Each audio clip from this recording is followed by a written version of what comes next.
Nah, itu bedanya antara raja paksa dan yang memaksa jadi raja. Dan Indonesia pasti sebentar lagi jadi Sri Lanka, itu kata Sri Mulyani.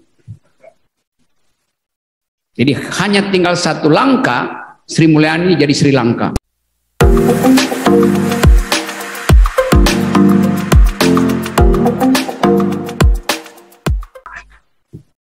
Oke, untuk penanya selanjutnya, yang di sebelah sini, saya mau cewek, perwakilan dari perempuan, suara-suara perempuan. Silakan Uni yang berjilbab coklat.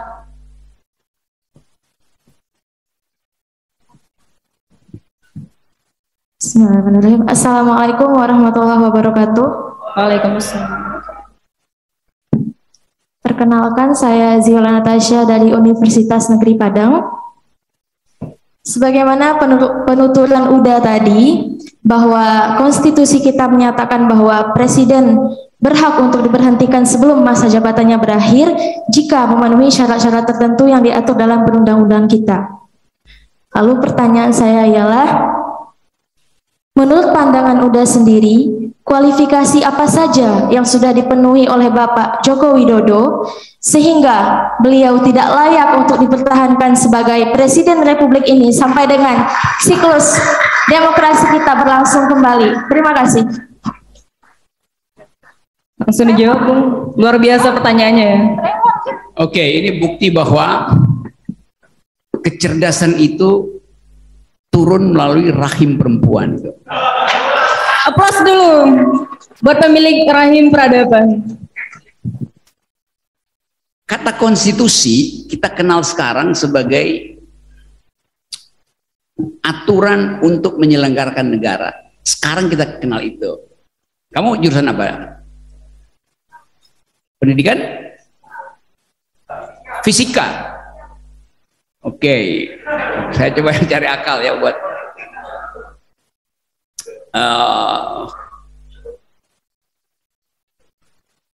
di dalam ilmu fisika kedudukan satu benda terhadap bumi, jadi kedudukan dia aja itu sudah mengandung energi sebelum dia jatuh itu. Sebelum dia jadi kinetik, dia energi potensial. Benar kan? Okay. Apa yang membuat energi potensial itu berubah menjadi energi kinetik? Ya? Apanya? Ya, oke. Ya, yang saya maksud tadi dari nol lalu dia bergerak itu. Ada yang dorong itu. Sekarang problemnya adalah apa yang merupakan energi politik untuk mendorong presiden supaya dimaksulkan. Itu poin. Karena presiden selalu dalam keadaan inersia. Kita pakai lagi istilah fisika. Keadaan yang tidak mau bergerak itu. Konstitusi kita mengatakan presiden bisa dijatuhkan kalau memenuhi syarat-syarat, terutama kalau bikin pidana dan tidak menjalankan konstitusi. Itu lebih penting, tidak menjalankan. Tapi ini argumen yang mesti dibongkar. Apa artinya tidak menjalankan konstitusi itu? Presiden diwajibkan oleh konstitusi melakukan dua hal, cuma dua hal. Satu, pelihara fakir miskin. Dua, cerdaskan kehidupan bangsa. Sekarang kalau ada partai oposisi, dia ukur sekarang itu, jatuh presiden. Presiden tidak mencerdaskan bangsa. Presiden bahkan diolok-olok di luar negeri ketika bicara di forum internasional. Kita malu sebagai bangsa. Bukan soal bahasa Inggrisnya, tapi pengetahuan dia tentang apa yang sedang dia negosiasikan. Nah, itu saya tadi kasih syarat, intelektualitas itu mesti ada pada setiap pemimpin. Kenapa? Karena demokrasi itu bukan pemerintahan orang, oleh orang, untuk orang. Dari, oleh, dan untuk rakyat. Bukan. Demokrasi itu adalah pemerintahan akal melalui pemerintahan orang. the government of reason through the government by the people. Itu pentingnya seorang pemimpin itu punya otak. Memang itu. Karena ilmu politik dulu disebut ilmu yang paling tinggi, bahkan di atas ilmu fisika. Kalau ilmu fisika, saya punya dua rumus. Satu tentang, saya bisa bikin bangunan ini hanya dengan dua rumus. Rumus pertama tentang konkret, beban fondasi. Rumus kedua tentang metal fatigue, kelelahan metal. Bisa saya bangun. Cuma dengan dua rumus itu. Rumus itu saya pindahkan pada orang lain berlaku sama itu. Tapi ilmu politik rumusnya rumit karena mesti membagi keadilan, bukan sekedar membagi beban. Berapa tiang panjang yang saya perlukan? Kalau saya mau menahan bangunan 30 ton itu gampang hitungnya.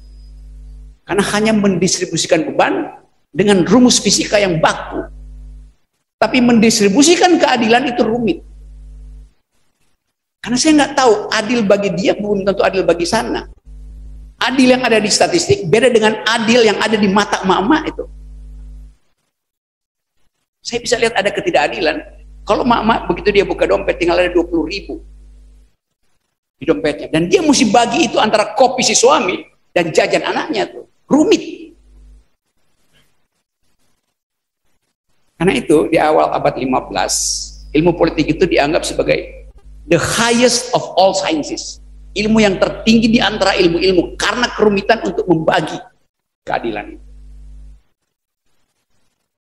Di abad yang sama di tahun 1596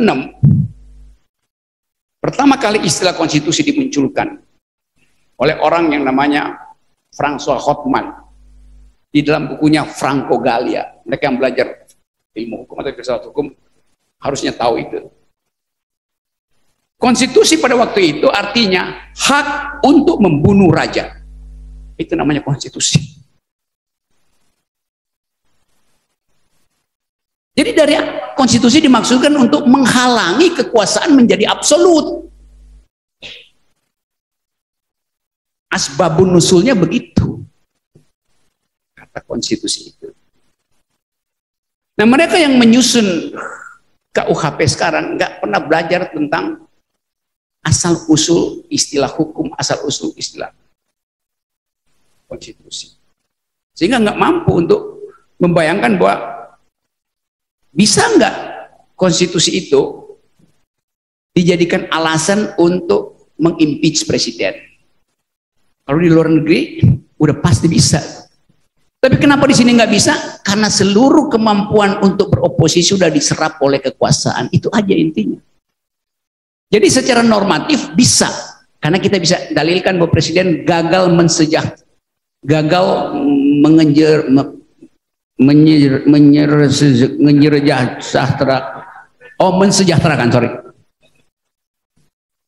gagal mensejahterakan rakyat, gagal memberi keadilan, gagal mengakrabkan warga negara. Selama 8 tahun bangsa ini terbelah antara cebong dan kadrun, antara nasionalisme dan Islam, bahkan diedarkan Islamofobi.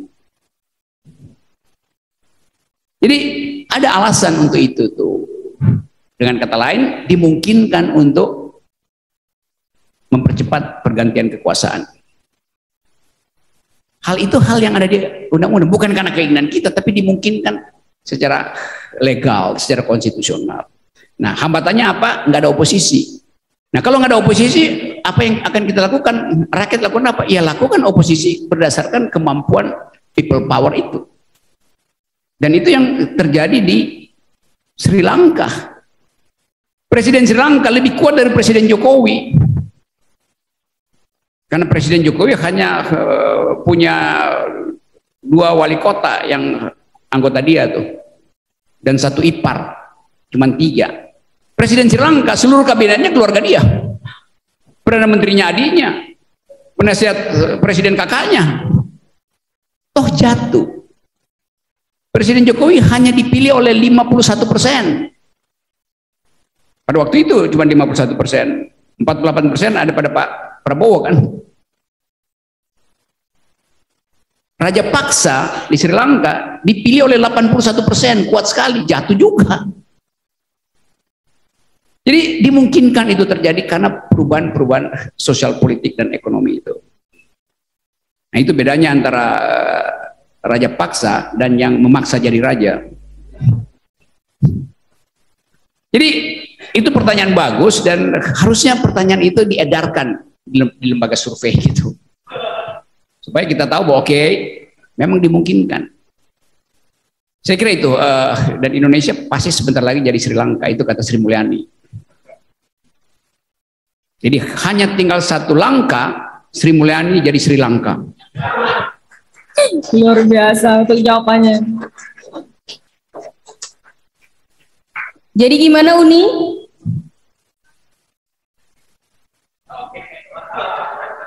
Kita buka sesi kedua untuk 3 orang penanya. Saya mau yang di belakang. Ya.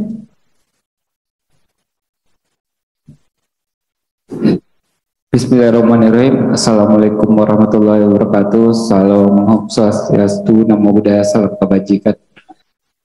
Izin Bung Rocky, perkenalkan nama Muhammad Fajri. Saya salah satu mahasiswa di salah satu universitas di Padang. Mungkin Bung Rocky bukan orang Sumbar, tapi kita sama-sama tahu bahwa Sumbar selalu memposisikan dirinya sebagai oposisi. Sama dengan hal yang selalu Bung Rocky lakukan. Jadi secara tidak langsung Bung Rocky hari ini pulang kampung gitu. Kita keluarga yang tak serahim, kira-kira seperti itu. Jadi penyampaian atau pemaparan Bung Rocky tadi terkait Indonesia darurat politik, mungkin ada hal yang menarik yang ingin saya pertanyakan. Perihal threshold yang tadi Bung Rocky sampaikan, bahwa threshold itu dipasang untuk mencegah sesuatu keinginan rakyat dalam konteks seperti itu gitu. Jadi kepentingan negara sepenuhnya dikuasai oleh oligarki. Kira-kira gambarnya seperti itu. Jadi yang pertanyaan yang muncul di kepala saya, jika seandainya threshold dihilangkan di Indonesia dan memungkinkan seluruh publik atau seluruh masyarakat sipil mengakses kekuasaan yang sama, kemungkinan akan ada begitu banyak yang akan punya ambisi untuk menjadi presiden. Jadi pertanyaannya, apakah itu memungkinkan terjadi di Indonesia? Itu pertanyaan saya yang pertama. Yang kedua, semisalkan itu terjadi, ya kita sama-sama tahu bahwa masing-masing kita pasti punya tolak ukur apakah kita mampu untuk mencapai kekuasaan. Dengan sendirinya alam pikiran kita akan sadar untuk mengukur itu gitu. Tapi kita juga harus mengetahui terlalu banyak kepentingan dan titipan itu memungkinkan untuk semua kita mencalonkan. Jadi seandainya itu diterapkan di Indonesia, apakah itu tidak akan mengganggu kehidupan sosial kita? Itu pertanyaan saya yang kedua. Yang ketiga, mungkin yang terakhir, ada yang menarik juga bagi saya, perihal masalah politik. Kita sama-sama tahu juga bahwa politik menguasai seluruh aspek, bahkan aspek sosial, hukum dan yang lainnya gitu. Langsung ke pertanyaannya aja. Baik, mungkin yang jadi pertanyaan, politik digantungkan atau bergantung kepada ekonomi. Jika seandainya threshold dihilangkan, apakah tidak akan mengganggu ekonomi? Sampai. Oke, baik. Langsung dijawab ya Bung. Oke, saya selalu dapat pertanyaan semacam itu dari orang yang cemas melihat potensi kita buat bertumbuh gitu. Jadi kalau saya putar logikanya, oke, saya juga merasa bahwa itu nggak mungkin. Maka saya akan kampanye nggak mungkin lah threshold itu dihilangkan. Kenapa? Kalau threshold dihilangkan itu justru akan jadi kerusuhan itu dan kacau nanti semua orang jadi punya ambisi itu. Saya kampanye aja. Oleh karena itu saya mesti konsisten. Karena itu lebih baik naikkan thresholdnya. That's the other way of thought gitu. Anda setuju nggak kalau thresholdnya kita usulkan naikkan jadi 90%? Logikanya begitu. Jadi seluruh proposal pikiran Anda akan berujung pada totalitarianisme. 20% sama 20% itu masih banyak, masih ada 5 calon. Ya udah bikin 50% aja. 50% masih ada 2 calon, nggak efektif juga tuh. Ya bikin aja 90%, kan selesai problem. Jadi nggak usah ada pemilu sebetulnya. Itu konsekuensi dari cara berpikir itu. Yang kadang-kala dungu. Kan itu intinya kan. Saya coba bongkar pikiran saudara tadi. Saya katakan bahwa kalau dibuka, dinolkan, itu berarti banyak orang yang berambisi untuk jadi. Oke, proposisi pertama begitu tuh, premis mayornya begitu. Lalu premis minornya Anda bantah sendiri. Tapi kan nggak semua orang pasti menginginkan jadi. Mereka akan hitung-hitung juga kapasitasnya kan. Jadi premis minor Anda membatalkan premis mayor Anda dengan sendirinya. Jadi kenapa Anda takut? Anda sendiri tahu bahwa tidak semua orang punya kegilaan untuk mencalonkan diri itu. Udah selesai masalah, Anda udah jawab sebetulnya. Dengan kata lain akan ada efisiensi dalam politik.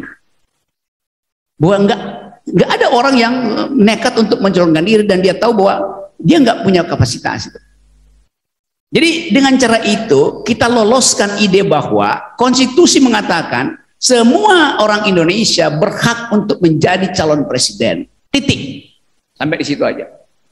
Siapa yang boleh pakai itu? Hanya mereka yang punya 20%. Nah, itu dungu. Jadi jangan dibatasi proposisinya. Itu yang saya ucapkan.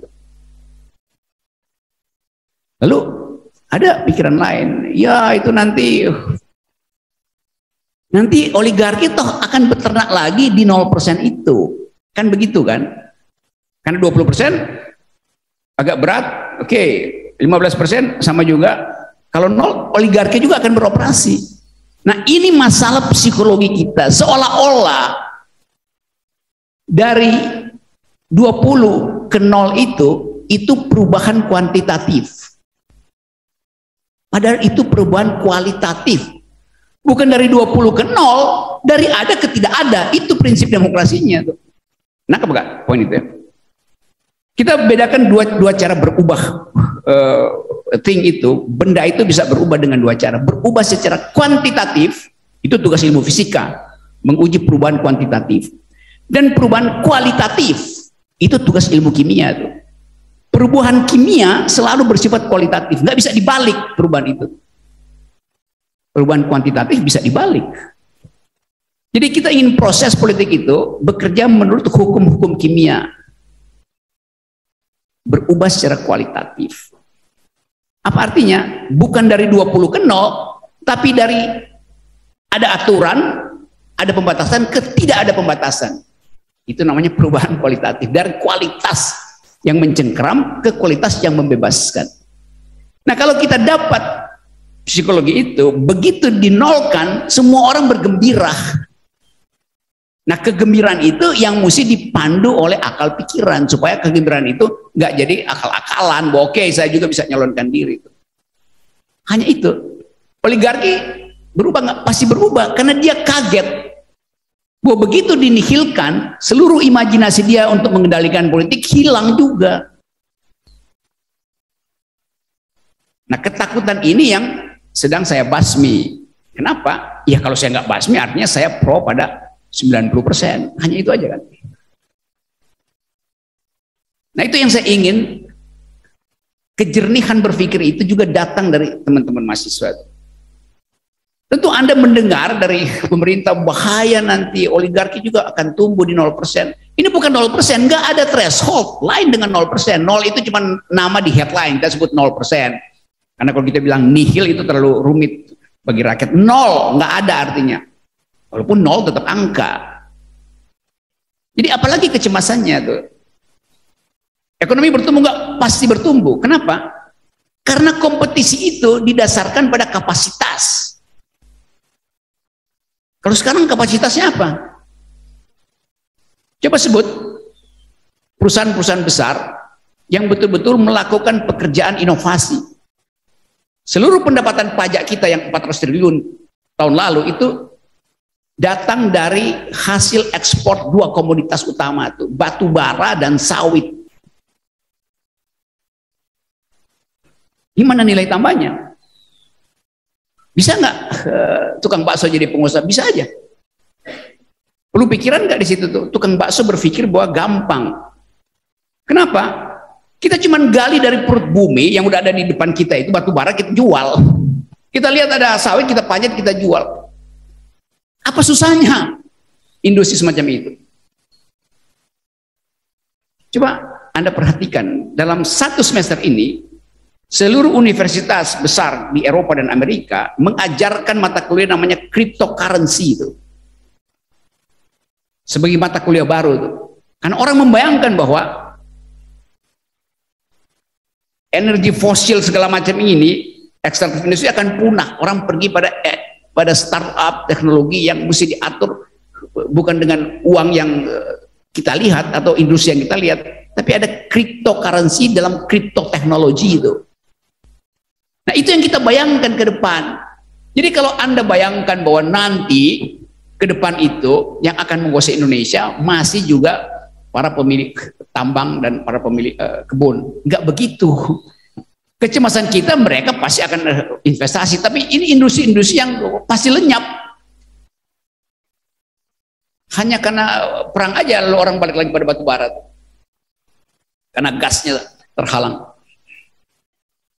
Tapi 2 jam lalu saya baca berita bahwa Rusia tidak menghalangi gas akhirnya, karena Rusia juga perlu dolar. Gas Rusia itu akhirnya masuk lagi ke Eropa. Amerika memproduksi lagi gas. Nah, itu maksud saya, supaya kecemasan kita itu mesti di backup dengan analisis data yang banyak. Supaya kita nggak sekedar takut ada perubahan. Nanti bagaimana ya? Kan kita nggak membayangkan kalau 2024, teman-teman yang lulus dari fakultas ekonomi, dari fakultas teknik segala macam, jadi pekerja tambang lagi. Kita mesti membayangkan ada ekonomi baru yang setiap hari diberitakan di luar negeri, new economy, yang basisnya adalah teknologi.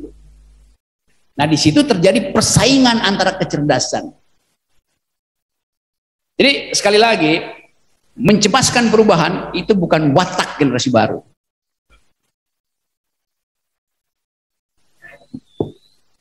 Oke.